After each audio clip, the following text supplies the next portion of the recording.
What's good, everybody? We are back. Tuesday night AMA. It might as well be the official start of training camp AMA because, golly, man. I picked a bad time to start a new job and not be able to be on my phone a lot because when I get off, like, I got 47,000 alerts from Sleeper and Discord and everything, man. The news is coming hot and fast. But as you can see, Adam, we got a little bit of Kyler Murray to talk about here before we get this out. That fucking thumbnail, man, with the video game controller. The whole thing is fucking dope. How you doing, buddy? How you doing tonight? I'm doing very well, man. We got training camp. We have a lot of things to discuss. I'm going to Browns training camp Monday, so I'm excited, man. I'm excited. Yeah. It's gonna be fun. You know, hopefully we get to see some in number 4 before they tell him he's not playing for however many weeks, right? Yeah, I see you got the background up. You got the brownies up all over the place, right? A couple of signs. I like it. Trying to rep it, you know. And I'm drinking the last little bit here of my Eagle Rare. So then cheers up, everybody. We get that out of the way early because that question will come in. What you drinking? Yeah.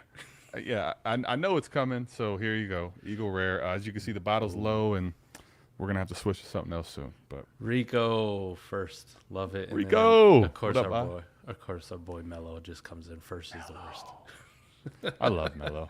Happy Tuesday, Rico. Happy fucking Tuesday. Happy kickoff to training camp. Adam, the Kyler Murray one. Let's start with that real quick. Let's bang that out, man. The contract, I think we kind of all expected. You know, for sure. He's a talented young fucking quarterback. You're not letting that shit walk. They were gonna get that figured out, but the details when it came out that they put that clause in there about him having to study for 4 hours. What the fuck? Bruh. And then you can't be watching TV, you can't be playing video games. No video games. We want real dedicated hours. So I didn't know this. I started doing some digging. Kyler Murray basically admitted also to not being a film guy and not watching film, and that he basically was trying to say something to the effect of he believes he's so talented and his IQ on the field, and he sees so much that he's not a guy that's a film grinder. So I'd say this, man, it's troublesome if you're a Arizona Cardinals fan, if you are a person talking about his NFL big time, greatness leap. I would say that's a concern. I would say this though, it's noise really when you're talking about fantasy because the guy can run, and truthfully, what happened, Mike? He got the number 1 overall pick. I think everyone was thinking when they brought Kingsbury over, it's all right, now all of a sudden he's the number 1 pick, when before he wasn't even considered guaranteed a top 10 guy. So people were kind of thinking, all right, well, if the Cardinals don't do well this year and they move on from Kingsbury, what's Kyler Murray's outlook? Now we know he's got guaranteed money, big time guaranteed money, and he's going to be with them for a while. He is a star in fantasy. Whether he watches film or not does not matter when he's putting points in your lineup. So that's my takeaway from it. I've heard multiple people say, too, just kind of like what Rico alluded to here. The last couple of years, those late season fades, I've heard multiple smart people say it, too. Maybe that contributed to it, which seems logical to me that once defenses get some film on you and what your tendencies are and they start to adjust, if you're not watching film, man, you can't make those counter adjustments. The whole chess game that's behind football, and sometimes talent just doesn't fucking do it. So maybe we'll see the best version of Kyler Murray we've ever seen when he gets in, starts watching some fucking tape. It's just such a weird thing to put into a contract for a star quarterback that you just paid a shit ton of money to. Hey, I think I saw a tweet too, maybe in our Discord, a fake tweet from Adam Schefter, a news blurb was we also set his bedtime at 9:30. Oh, dude, that was fucking hilarious, man. That was so fucking great. I've seen some really good little gifs and memes and shit. It's been fucking great. Austin Shorts, Brian, what's up? Glad to have you in here. And what's up, everybody? B, what's going on, buddy? Glad to have you in here. So, B's biggest piece of news that you got from today's camp. So, me, maybe a little bit different from you because I'm not as tapped in, starting this new job and, not trying to be the guy on his fucking phone all the time and get fired in the first week. So, man. I put that bitch away for the most part. But, for me, when I got off, the biggest one, I think Outside of like Chris Carson retiring, which was unfortunate. I mean, he was always a fun player to watch. Sure. He was what, seventh rounder or undrafted? He was seventh rounder. Yeah, seventh rounder. So, a guy who just kind of came out of nowhere and then just, produced like a fucking. I mean, when he played, he was really good. He was fun to watch. He just, man, he was so vicious when he ran that I think maybe that probably contributed to him breaking his fucking neck. But, he sought out contact too, right? Yeah. Sure. For me, it was Julio Jones going to Tampa Bay. Easily. I think that was the biggest one for me. Just here. because I've had to listen to this fucking Russell Gage bullshit, and I know I've been like on the anti-Gage fence for a while. Like, yeah, good night, Mike. And then you got the Chris Godwin thing, like not being on the pup, actually being part of training camp, which is like, yeah, all right, good night, Russell Gage. Sorry about your life. Look, what I loved about it too is like it was also off of the back of all the Cameron Brate stuff we had. Like, yeah, why do we do this? Like, I don't get it, man. I said this in my Bateman video.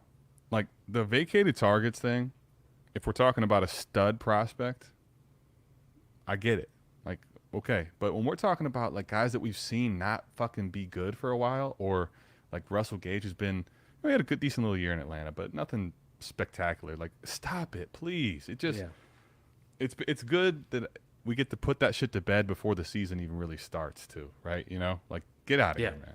And proudly go to Dynasty Nerds too when I had that chance and pull up the GM tool and type in Russell Gage and pulls it up and it's like 0 for 29 leagues that I'm in. Like 0 shares. I'm like, fuck. Well, yeah. I had, Mike, I think I had 1 or 2. I actually traded 1 away for Tyler Boyd with Eric Van Eck. It was a part of a bigger deal though.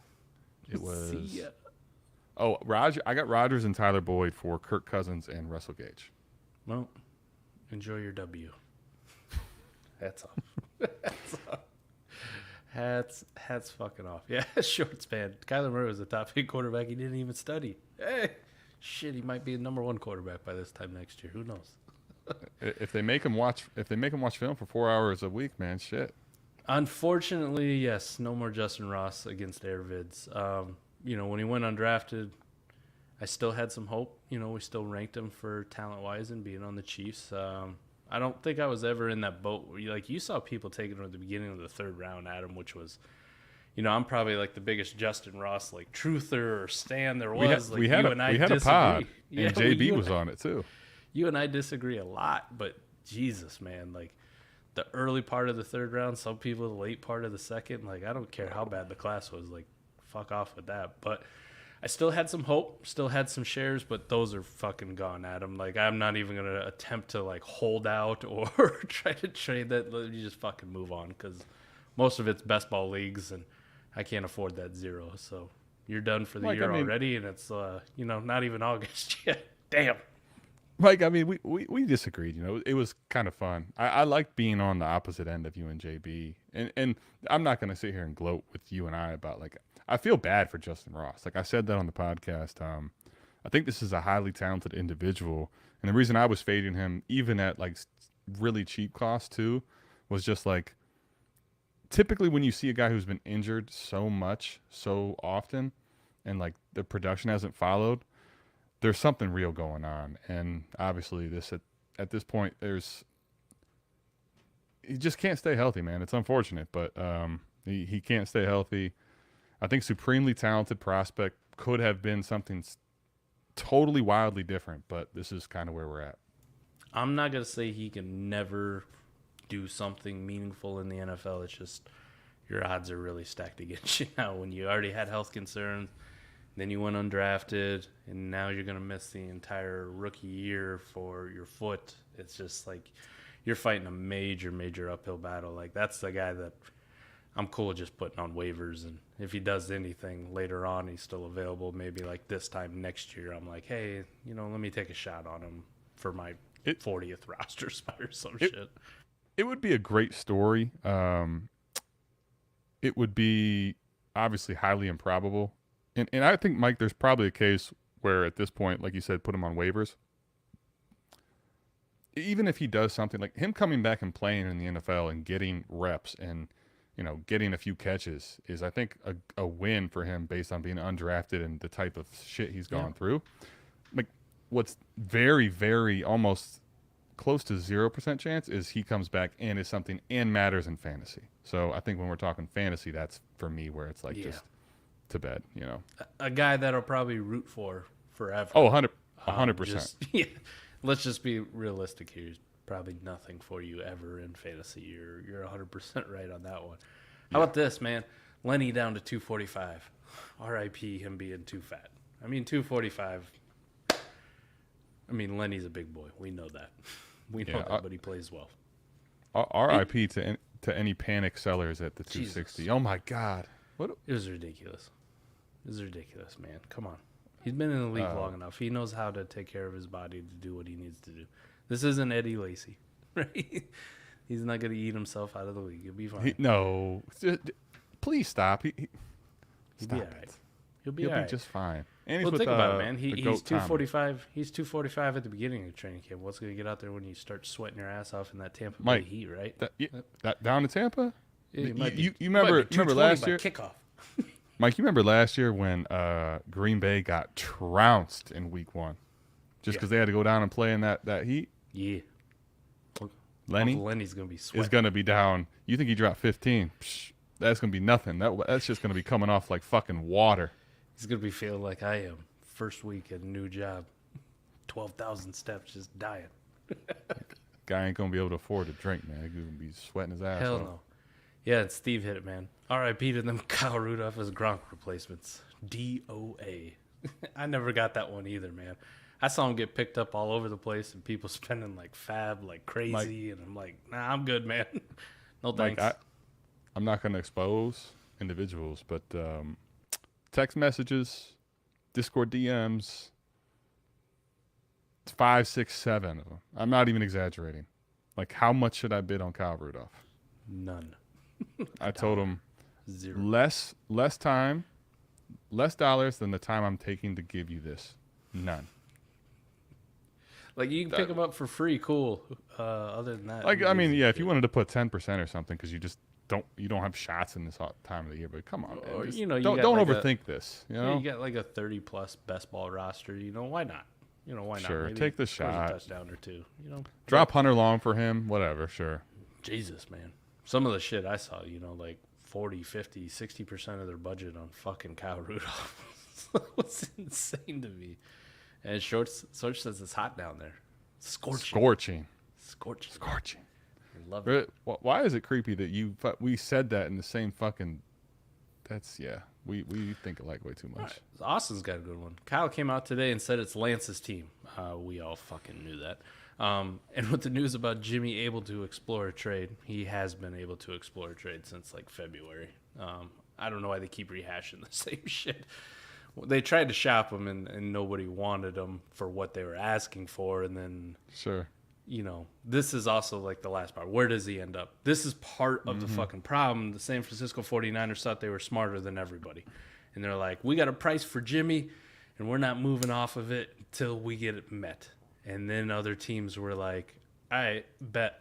We'll go get Drew Lock and we'll write out Geno Smith. And then the Panthers are like, you know what? Fuck you guys. We'll go ahead and, trade for Baker Mayfield, like a 5th-round pick. Adam, I think most of these quarterback situations are pretty full up right now, wouldn't you say? The only spot I seem like as a logical destination, but it's going to have to come with, like, San Francisco eating a shit ton of money, is Cleveland, your team. And they bring in Jimmy in to hold water, keep the ship afloat until Deshaun gets back this year.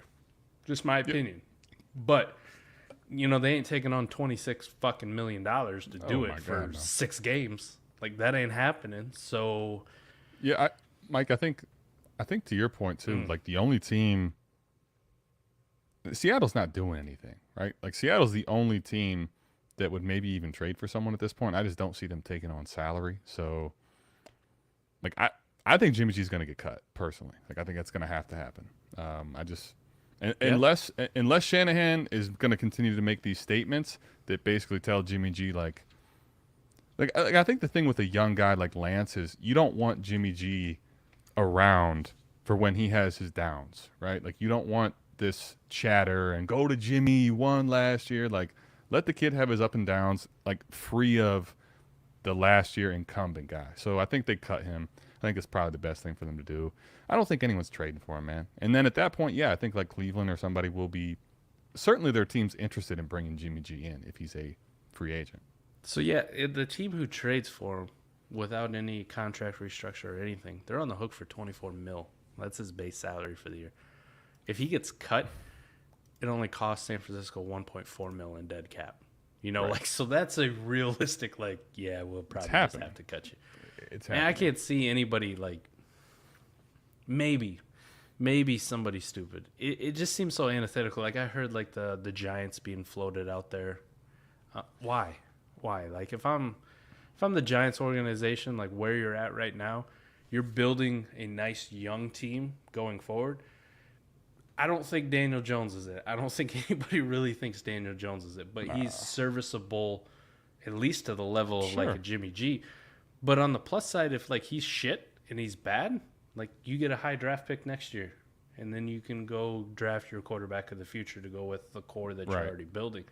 Why invest anything into a guy who we kind of know what he is? I guess maybe it's just me and I'm like the biggest Jimmy G hater ever, but you know I've been like anti-Jimmy G for a while. That this whole like he's one of the top 32 quarterbacks in the league is just kind of bullshit. Like he's had a pristine situation for a long time. Like he's had incredible weapons. He's had an incredible defense. He's had an incredible play caller who runs the football very effectively. And he's just kind of had to be Trent Dilfer, you know, a la like 2000 Ravens. And even that he fucks up sometimes. Like you need him to make one damn throw to like win you a Super Bowl and he can't fucking do it. So it's just like we know what Jimmy G is at this point, man. I guess I don't really see what the fucking point is for him, but just my opinion. I think he would end up if he gets cut in either Seattle or in Cleveland. I think Cleveland has a reason because Watson won't play for however many games. I think Seattle, man, it's just listen. Would you do it in division if you're San Francisco? Like why? No. I don't think I think they don't trade him. I think they're going to cut him. I think Seattle would pick him up maybe if they're not trading him. You think Seattle, so? I don't think. Yeah. What Seattle's picking him up or them cutting him? Yeah, like Seattle picking him up even if he's cut. Well, I was just going to get into why. So let me tell you why. Okay, go for it. Pete Carroll is a fucking maniac, and so is Schneider. And I mean, Mike, Pete Carroll, go to Coach Speak. You want to talk about Coach Speak and all the shit that means zero? They were telling you how long ago was it? A few months back. They're saying Chris Carson's 100%. Like we can't wait to get him back. The guy just fucking retired, Mike. He didn't even play anything. It's insanity. Like he said so much dumb stuff, and he's always. What would be interesting is if this same regime that is known for like burning picks and going all in actually completely went antithetical to what they've always done and went full rebuild. And in my mind, I think like there's this scenario for them where they think maybe we like mildly compete this year. Like maybe we bring in Jimmy G and we're like establish the run. He's perfect for that. He's the game manager. We can do this with him. Like I'm telling you, I think that's the organization that's dumb enough that has no chance of winning games in that fucking juggernaut division, but bringing in Jimmy G and being like, this is going to work for us. Last one that I think it just makes like too much sense for me in my mind. I don't know why. What if he goes to Tampa Bay after he gets cut, right? Just signs a deal with Tampa Bay, right? Tom Brady's back up again. Hey, Tom's retiring next year. So. Tom would have the biggest smile in the world having Jimmy G come in here. Remember when I sent you out of town before? Welcome back, buddy. Welcome back, bitch. We are never getting the Watson news, are we? Waiting for that Friday night news drop before Labor Day. Mike, what did I tell you? Mike, what did I tell you? I said, in part, I think this is part of the reason I fucked up and almost didn't put the thumbnail out on time. Because you were waiting for it today. I'm like, listen, Tuesday's thumbnail is going to be Watson because they're going to have a fucking Nope. God damn it. Sue Robinson she's trying to do this now. This is just a fucking ploy to just fuck with people. I wonder if they're delaying it as long as possible so we just keep like, Kind of like you always get told that a surprise is coming, and it never comes. And then, like, when it finally does, you're just not as excited. You're like, oh, cool. So, like, we keep telling you that Watson news may be coming, and we keep you going for a few weeks. It's not. Then when we actually drop it, people just be like, all right, whatever. Well, we're tired of talking about it. We're just on to the next. The funny thing, though, is like, from what I've read, is that, like, let me get out of the cut and dry bullshit and into, like, what I'm reading between the lines. It's like Roger Goodell doesn't want to do his job because he's on this, like, hot seat as far as perception, right? Like, I don't want to be the one that makes the ruling on this, and I don't want to be anyone that does it. So that's what Sue Robinson's in for now, right? Sue Robinson's like, you know what? I don't want to make a ruling because I want to force the NFL and the NFLPA to come to an agreement. Like, who wants to do their job? Like, fucking no one. You've had this information for how long? You've known the facts of the case. I understand it's a serious thing, but come on, man. Like, what are we doing? Somebody, please, in the words of Bill Belichick, Tom Brady, do your job. Just rip the fucking Band-Aid off, right? It's like my 5-year-old when I put a Band-Aid on her. Taking it off takes like 6 hours, right? Like 6 fucking hours.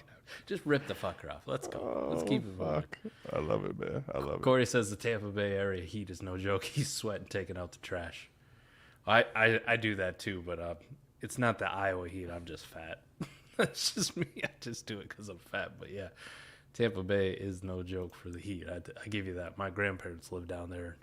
It's hot as fuck down there in the summer. Maybe Jimmy to the Giants or Seattle if the 49ers cut him. Maybe. There we go. Maybe. I think. Listen, I'm with you on the Giants, Mike. I just don't think it would make sense. I think also for Daboll, it's like you coming over, give Jones a real shot, and then when you prove that he's not it, like, you go on and get your guy. Like, Jimmy G is not going to be your future. You know what I mean? Like, what are we doing? Yeah, I think he makes sense as like a backup to somebody, but who? But I mean, at the same time, it's hard to rule a team that's as bad as the Giants out of it completely. So yeah, I get it. Like, I don't know how he is as a mentor, right? I don't know how he is as, like, helping Trey Lance along, like what their relationship was like if he was coaching him up, when he wasn't playing or anything like that. Like, I haven't heard anything negative, and I may have, like, come across something where Trey Lance spoke pretty highly of him. So maybe it's a situation if the market's not there for him, like a team like the Jaguars bring him in, right? Like, here, help T-Law out, or the Jets, help Zach Wilson out. One of these young quarterbacks, the Bears, come help give a little bit of mentorship to Justin Fields. I get it in, like, San Francisco. Like, you would think, hey, it'd be cool to keep him on and help him with Trey Lance, but Jimmy's so damn loved in that locker room that it creates this weird rift where, like, George Kittle and loves Jimmy and, like, they're best friends, and you can't keep that kind of thing around if you're going to move on to Trey Lance. So that makes sense where you can't do it, but I don't think it precludes him doing it for other young quarterbacks. So interestingly, the latter point you made there is 100%. Like, if you had a quarterback of Jimmy G's stature, talent in there behind Trey Lance that wasn't Jimmy G, not an issue. I think also for, like, even for Trey Lance, knowing that Jimmy G, led them as far as he did last year, like, when he has bad moments, you don't want to see that guy there and fans and everyone clamoring for Jimmy G if he has, like, a bad game or two, So on top of that, Mike, I think what's interesting about what you said is I have heard, like, I've heard little bits and pieces that he's not the best mentor. And I think when you think about it from his lenses, not a guy with high draft capital, sat behind Tom for forever, finally got his shot, winning ball games, and now not that old being told, like, you're not it. I think to me, it seems like there's a chip on his shoulder that doesn't lend well for him being like, I'm just a backup that's holding a clipboard and helping this guy progress. But, like, to your point, if he's willing to take that role, it'd be great for some of those young guys. Jimmy G or Baker? It's easy. Baker. Fucking Baker. Jesus. And this is Adam. I'm not a Jimmy guy, though. John, Adam's I'm sorry if I'm, yeah. I'm sorry, John, if that came off strong, man. I'm just not a Jimmy guy. Like, I'm just.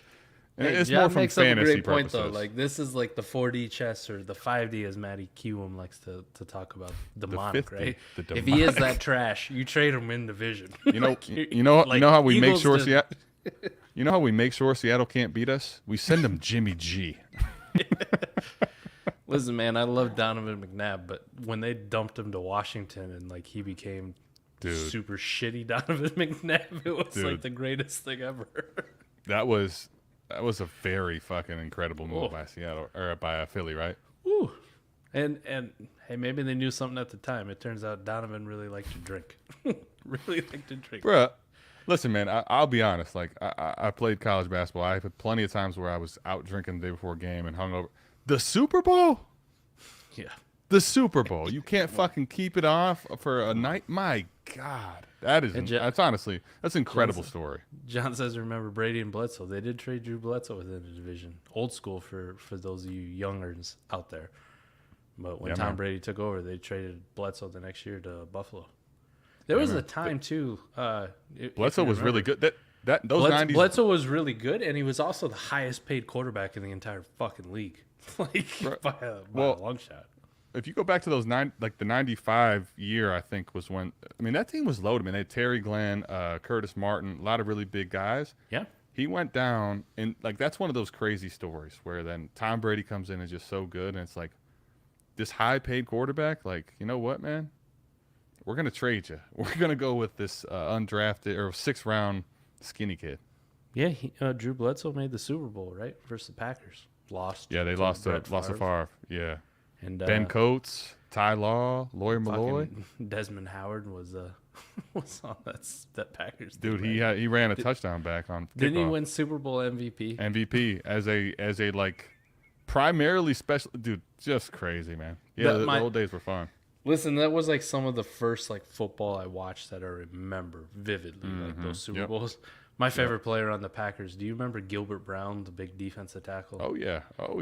Big sumbitch, and he used to wear the dark visor. Oh, he was my favorite player on the Packers. I think he wore like the full fucking cage helmet. Like it was the big thing with the visor. Yeah. He was a badass. He looked like a monster out there. Hell yeah. Evan says, as a Hawks fan, please no, we need to lose and fire Pete. Well, if you get Jimmy, you might lose more. Evan, you're not wrong though. You know. You do need to fire Pete. I think any team would rather re-roll quarterback in the NFL draft than sign Jimmy G. You could be on to something. That's why the Browns make sense. Is like a team that like is talented as far as the rest of the team, but just needs someone to help get him by for a little bit. Outside of that, like what are we doing? Like we know what he is. All right, strategy question. How would you adjust your strategy in 14 or 16-team leagues? I assume down tiering would be even more valuable. I will say this. I don't play in 16-team leagues because I hate 14-team leagues enough that I couldn't imagine doing a 16-team league. It would drive me nuts. But in 14-team leagues, if it's a deep starting roster, hell yeah. Like, you need to down tier like a fucking madman. Absolute madman.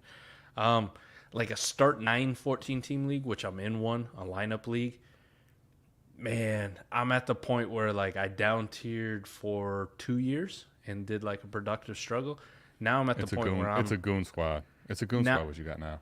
Well, now I'm at the point too where like I have so much depth, like I'm trying to up tier like a crazy son of a bitch, right? Like I'm trying to go after all those guys I talk shit about, the Chase and the Jeffersons, right? The Josh Allens, the Herberts. But that's only because Mike, that you just prefaced, you 4D'd it for 2 years to the point where the assets and the way you utilize them afforded you to do so. You're not going to do so out of the gates. So you're right though. You can eventually when you do that, but initially, like you want to down tier because. Here's the thing, especially in 14. I have not played in a 16-team league. Like I don't see without some kind of crazy, destination Devi thing or somebody we know that's like really clamoring for us to get in a 16-team league. Like I don't think I'm doing one. I don't plan to. But whatever. 14, 16 team, same principle. Obviously, way more extreme when it gets to 16 teams. Down tiering is huge because as you spread out with those more teams. Depth is an issue for everybody, and even the strongest looking contenders right now are 2 to 3 injuries away from like missing the playoffs. So the down tier in a 14-team league is absolutely the play if you can really get good ones done. And it's just, man, the other thing as far as strategy is like it changes the value so much in quarterback, especially. Oh my God, yes. That I have tried a lot of different strategies in a few 14-team leagues, and I'm telling you right now, it's so odd and not likely for you to go fade quarterback and have a successful contending team. So getting your at least one really good quarterback and safe quarterback is also a big thing as well. Another position you throw in the elite tight end becomes so damn fuck valuable. yes. The Fuck elite, yes.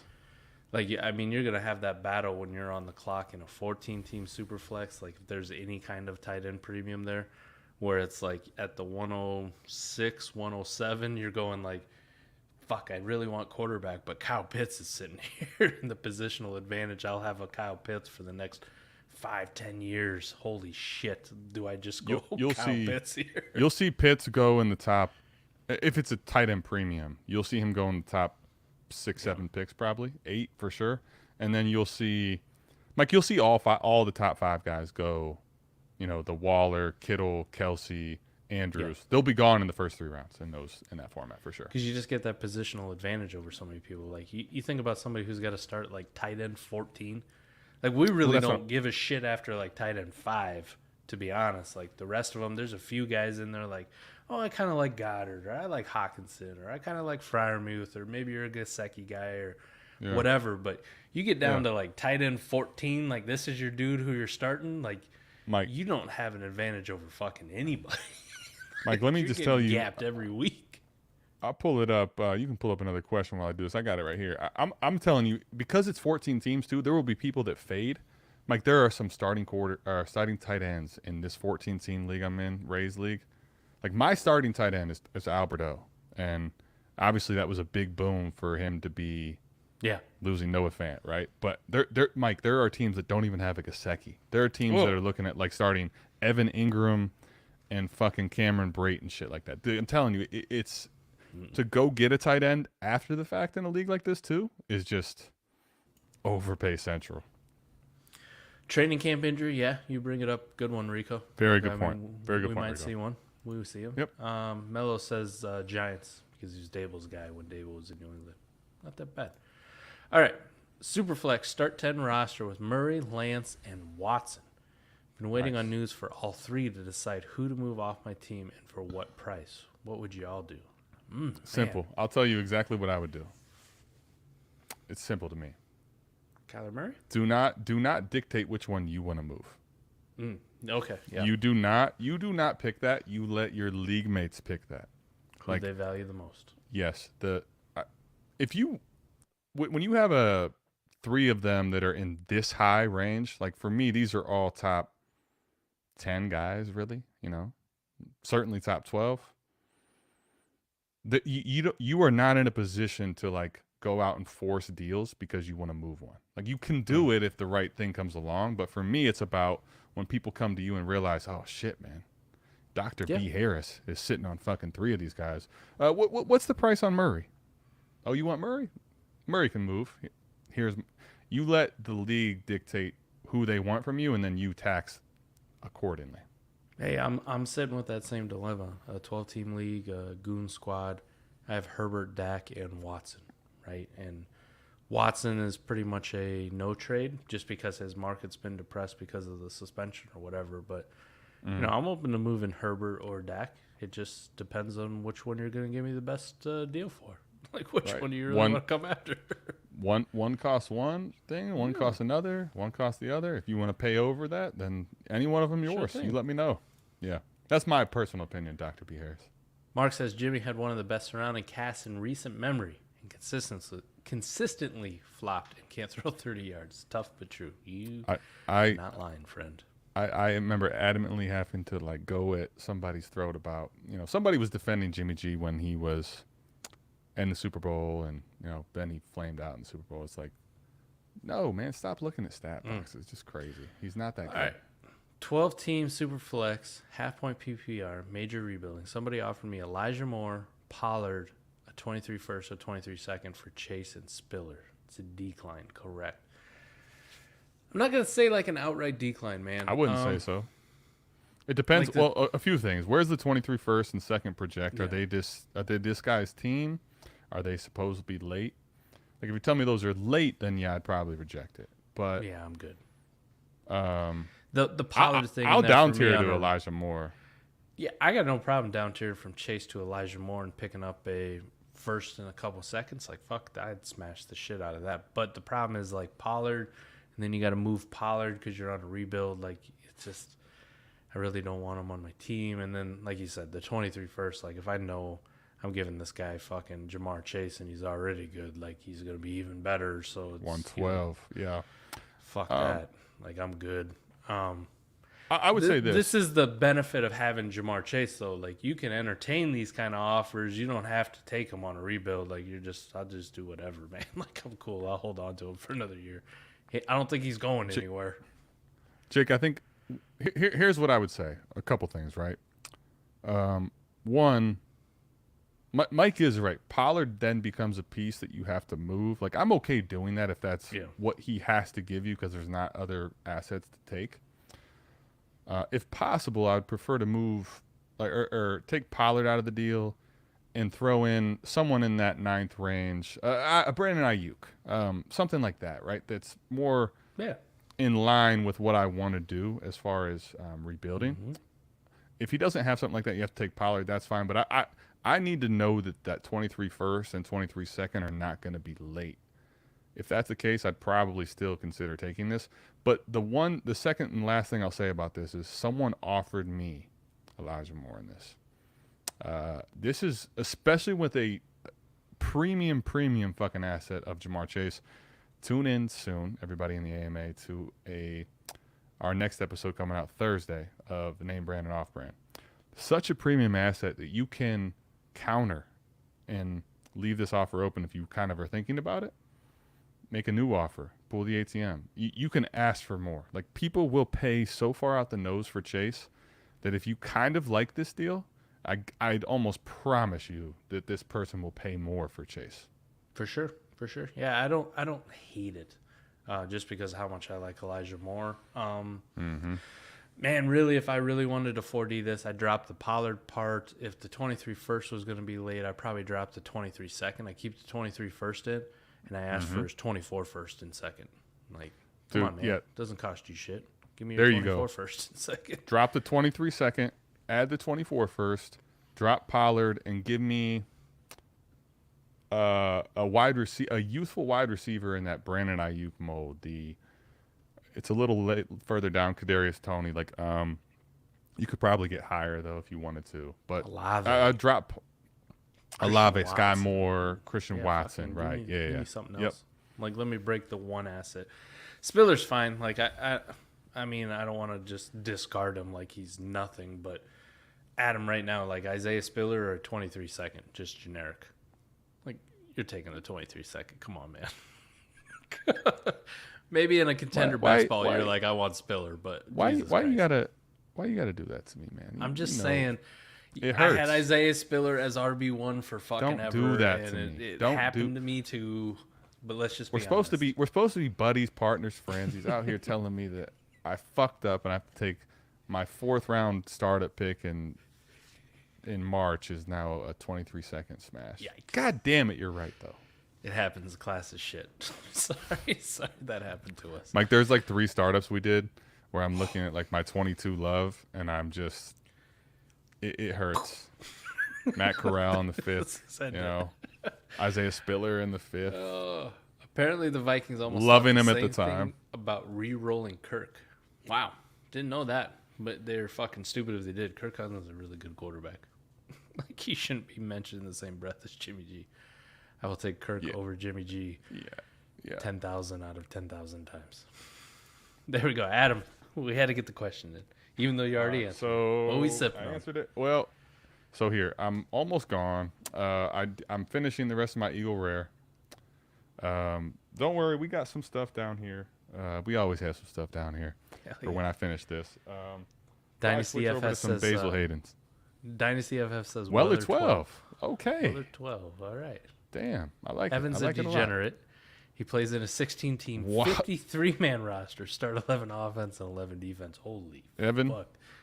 The first part of that is yes, I'm a degenerate. Is yes, like You are a I cannot degenerate, fight sir. you in the slightest, and I love hearing 53-man rosters across 16 teams. Mike, that is you're half of an NFL.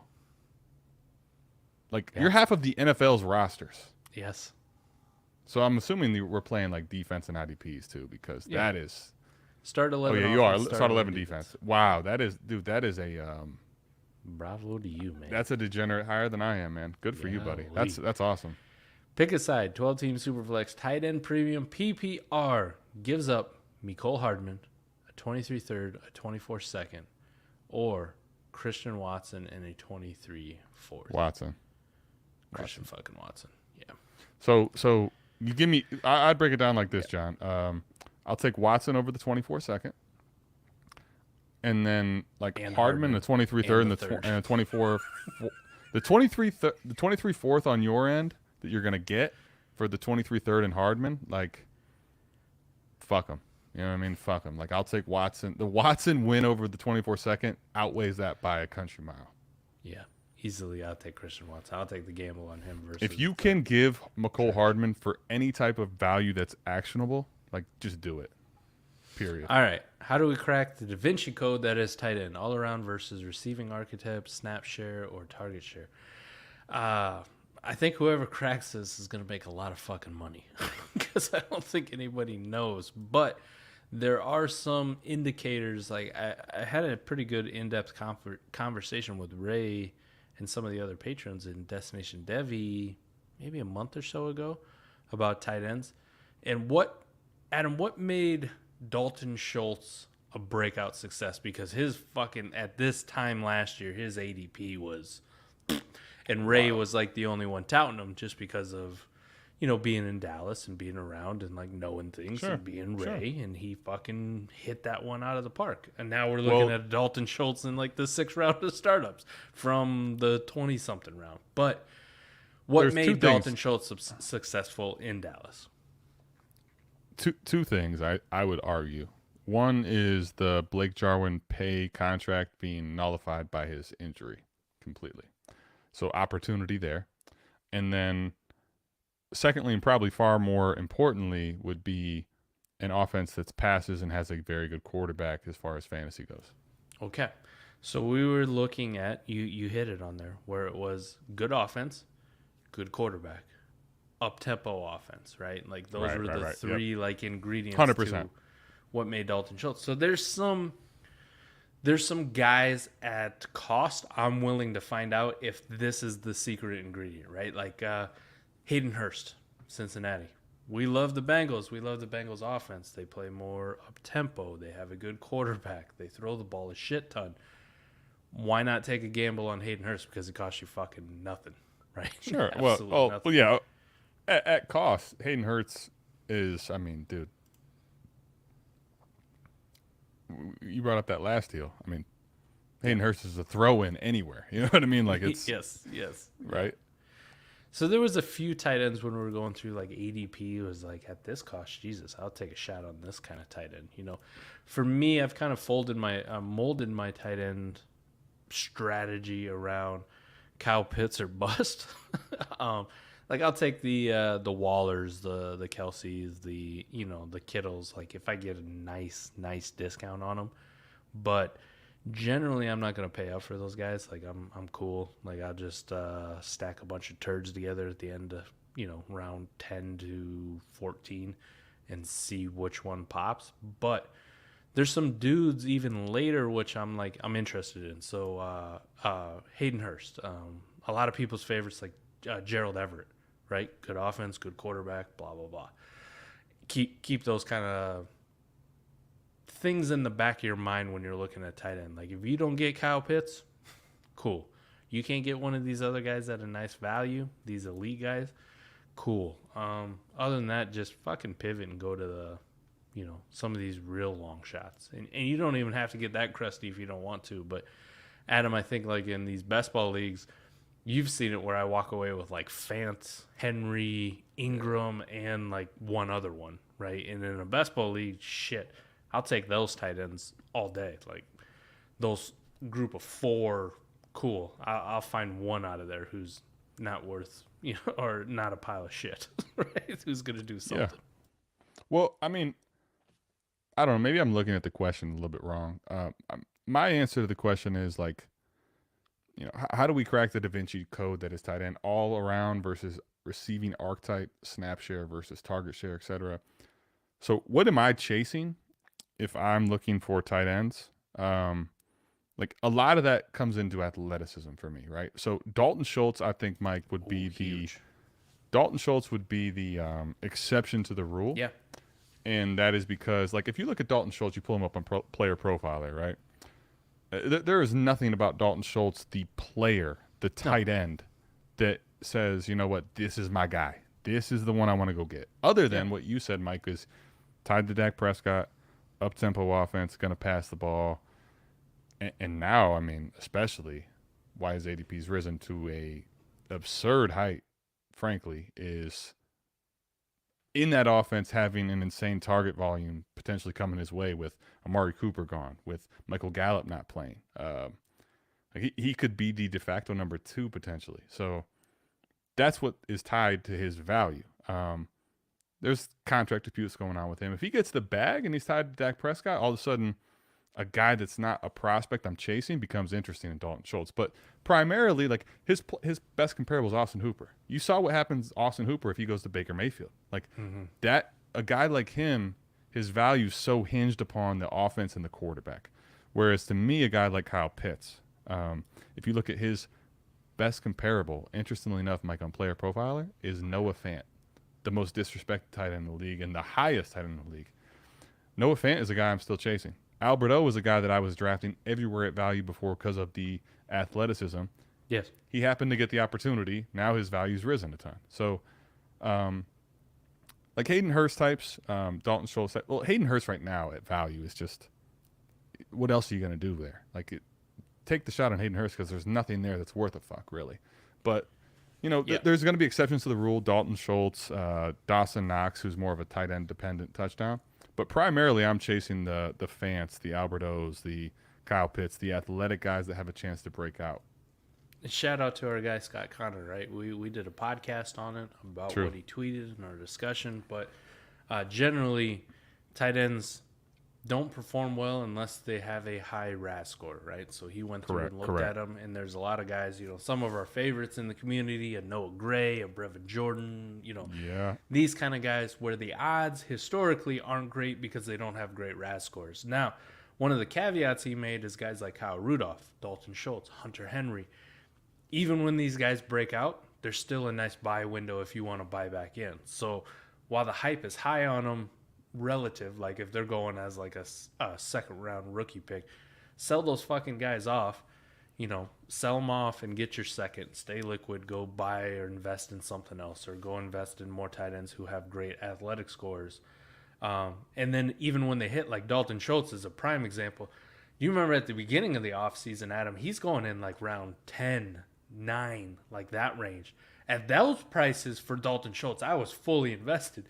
Now we've kind of just got to August, and all of a sudden Dalton Schultz is like a 6th-round fucking tight end startup, and I'm like, nah, I'm good. Like, no thanks, I'm good. I'll fucking pass. You've hit the peak, yeah. Yeah, if you wanted Dalton Schultz, man, at the beginning of the offseason, you can only invest a 10th-round startup pick. You would have got Dalton Schultz. So all the more proof to what Scott did the research on. He had a nice tweet about it, nice thread. He's also got some podcasts out there about it. So go check that shit out about the tight ends, because I think Scott is onto something fucking fantastic where I'm willing to sell my Brevin Jordan shares outside of like start 2 tight end leagues.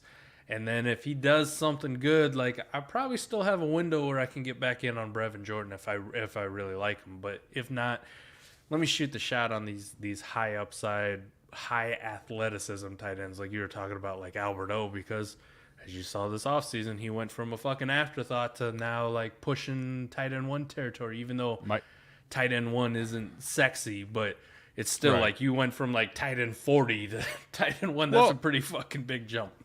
Well, listen, let me just say this. I've had so many, especially when we get later to the picks I'm taking in those ranges where I took Alberto last year a shit ton. I've got plenty of misses, and everybody will. It's what happens. Yep. But Alberto was a guy I shot my shot on. Like, I had him close to 40% of leagues. Like, I just kept in the 20th rounds last year, 18th, 19th. Like, you know what? Alberto. Just.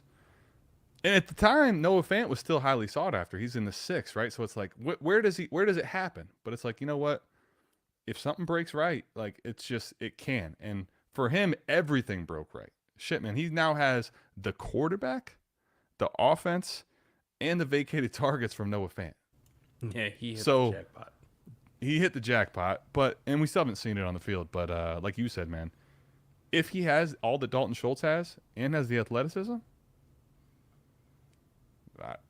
we can see him pass Dalton Schultz next year. Boom. So, all right, Team A, Waddle, or Team B, ETN and Ayuk, 12-team Superflex, half PPR, start 9, ETN and Ayuk, not even fucking close for me. I take ETN and Ayuk all day in that. Even in a start 9, man, I'd take ETN over Waddle. No cap. No Mike, cap, I don't care. Start 9, start 50, start a million. Best ball lineup. Half PPR, no PPR, 10 PPR. I want Ayuk and ETN.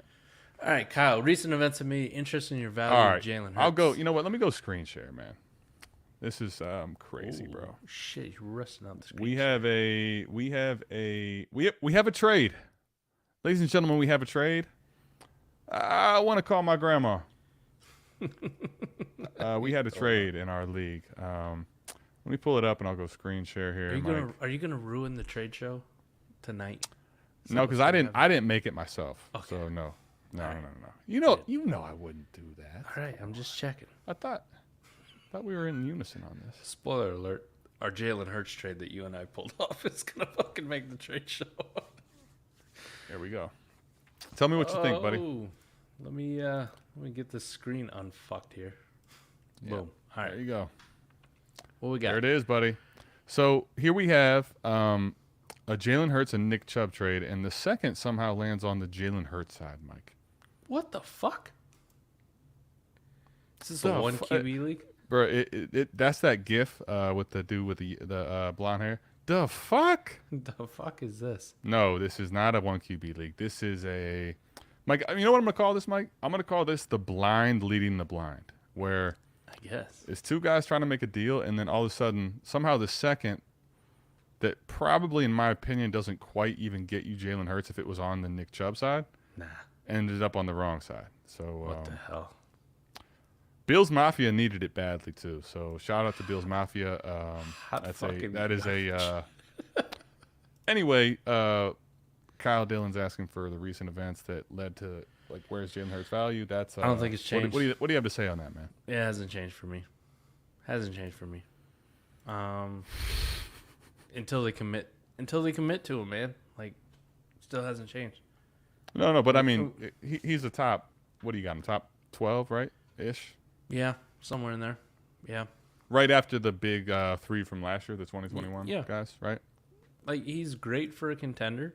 Like, long term, if I'm on a rebuilder, like, I think I'd try to move somewhere else, right? Let me get, like, Mac Jones plus or, Zach Wilson plus. If people value him over Lawrence and Fields and Lance, fuck, I'll take that 1 for 1 on a productive struggle to rebuild. Just because of the uncertainty, man. That's it for me. Until they commit to him, like, what else you want me to do? Like, there's still a realistic possibility they move on from him after this year. It could happen. So why do I want to carry that risk? Right? Like, I on a productive struggle, Adam, I'll take fucking Watson 100 times out of 100 for my Jalen Hurts. Now on a contender, probably not. No, I'm good. Yeah, Like, yeah. I think Jalen Hurts is probably one of the. Well, what you just mentioned are two of the biggest conundrums. Like, what is Watson's suspension? If he doesn't have a suspension, we know what his value is. And if Jalen Hurts gets the bag, we know what his value is. So, like, yes. Those are the two things keeping those guys from true fluid value. But the conundrum with Hurts is, man, like you are buying into unless you can get a deal like that where you're getting a second on top of it for Nick Chubb, which doesn't exist in most leagues. Yeah. You're paying for a top 15 dynasty asset, essentially. But you're taking all the risk, assuming there is no risk. Like that's what you're going to trade for Jalen Hurts at right now is basically that, right? You're going to trade for him, assuming there's no risk. All right. Let me rapid fire these off so we can get out of here in a reasonable time. T-Rock, of course, he makes his appearance. Am I dumb for taking Knox over Dallas Goedert in the season-long best ball draft? Can I say yes and no? Can I say yes and no? Only reason he's leading Knox is because the prospect of being in the chip week 17 and the Bills play the Bengals. I would say no thanks. Yes to this part of the question. Am I dumb? Taking Dallas Goedert over or Knox over Dallas Goedert and see even more so. Yes. Entirely yes, T-Rock. Don't fucking do this. Don't be that guy. Stop.